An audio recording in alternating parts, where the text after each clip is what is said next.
good morning or good afternoon or good evening, wherever you are when you're watching this.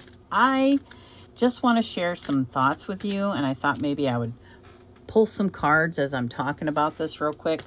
So I just did a video or created a video where I was talking about neurodivergent brains versus neurotypical. And it is my opinion that neurodivergent brain happened long before neurotypical. And I was sitting here thinking even more so about that. So like when I look at my granddaughter who was diagnosed, I suck at shuffling, who was diagnosed level 10 autistic, and she just turned 4. She is nonverbal, but I look at the way she communicates. She communicates with body language, facial expressions, like she makes noises, she makes a lot of noises. She stims a lot, so I know when she's overstimulated, when she's taking in a little bit too much. I know when she's happy, I know when she's sad.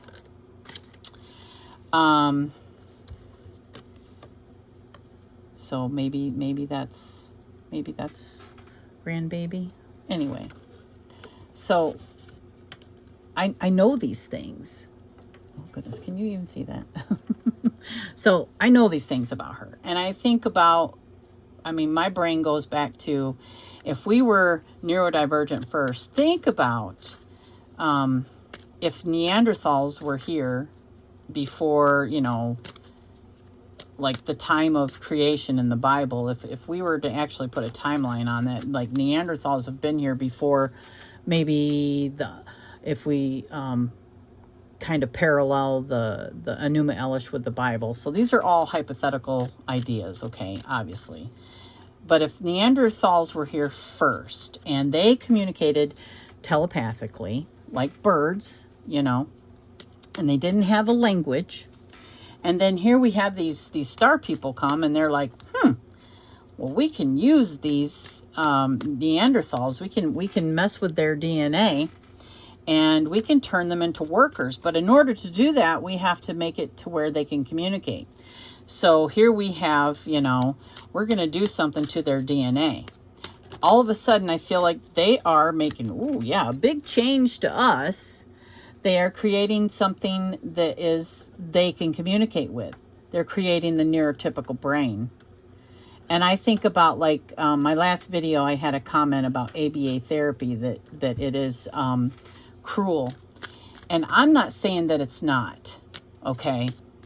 And I really don't know. I haven't put my daughter, she's like my daughter.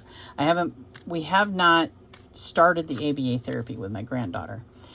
But the idea is to turn her into someone that can communicate well. You know what I mean? To communicate. And yeah, I defended it. And I'm not saying that I'm still not defending it. I'm just saying, imagine that's what these star people did. They came and they said, well, in order to make them neurotypical, we have to do something to them. And I feel like it was something they did to the DNA that made it to where we weren't getting all this stuff from the universe saying, like I'm all over the place with this, aren't I? Neurodivergent, the receptors in the transmitters are these antennas with multiple branches. Neurotypical have this transmitter or receptor with, 2 or 3 branches, maybe 4 at the most, that are receiving and giving, you know what I mean? So the information that's coming in from the environment is being processed from the brain at the same amount of speed that it takes to communicate. You know what I mean? It's like you're processing and then you're able to communicate what you're processing or understand it. Whereas neurodivergent has all these different branches, so they can't communicate it as fast. So you know, they communicated, the Neanderthals, they communicated with sounds, body language, and telepathically. Okay, so like birds, you know.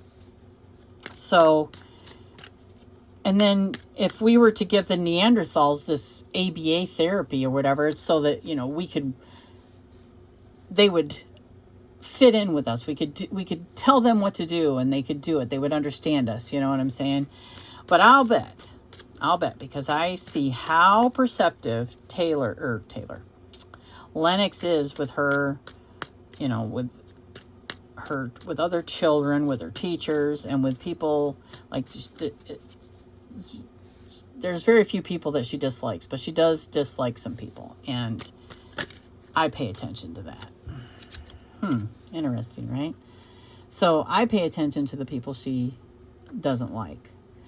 But so they're very intuitive, you know what I mean? They pick up on what other people are putting down. So I would imagine that, you know, a group of autistic children are able to communicate with each other more so than the autistic child or the neurodivergent child is able to communicate with the neurotypical. Wherein, you know, like they're confused. There's confusion going on either end. And then I think about, you know, like ABA therapy, what it's supposed to do. What if we were all understood that neurodivergent was there before neurotypical? And what if we all understood that neurodivergent is good, you know, and that we can still communicate with each other, but we're instead of setting everybody to these neurotypical standards, you know what I mean? We're communicating with intuition, love. We're communicating with, you know, I don't know. I don't even know what I'm trying to say. Maybe you get it. Maybe you don't. It's truly just that. I think that, you know, the devil represents the world we live in. And it's hard, right? It's hard because the world is judgmental. The world has created these neurotypical standards. And if we don't fall under these neurotypical, like if we don't try to fit in, like, hello, ABA therapy. And again, I'm not saying anything bad about it. You guys, I told you in the last video that my daughter is a behavioral technician. And I know that she loves those children and she loves Lennox. She just wants to help. But we are living in a neurotypical world, and it's unfair to those great minds that are able to, you know, that are just different. You know what I mean? For someone to go, oh, I'm so sorry. Thanks.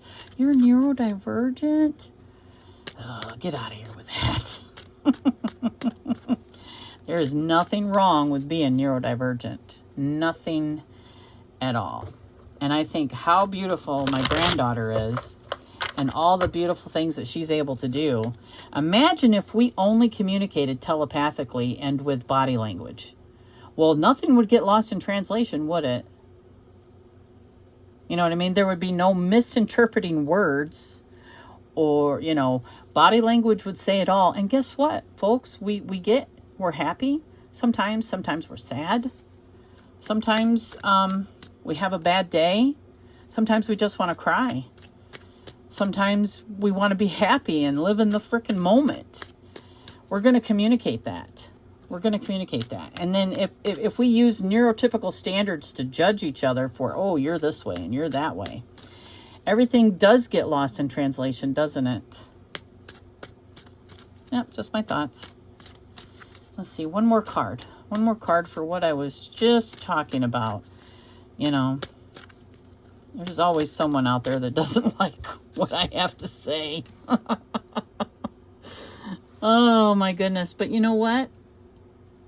To each their own. And the bounty is endless, really, when we work together. And imagine a society of neurodivergent people.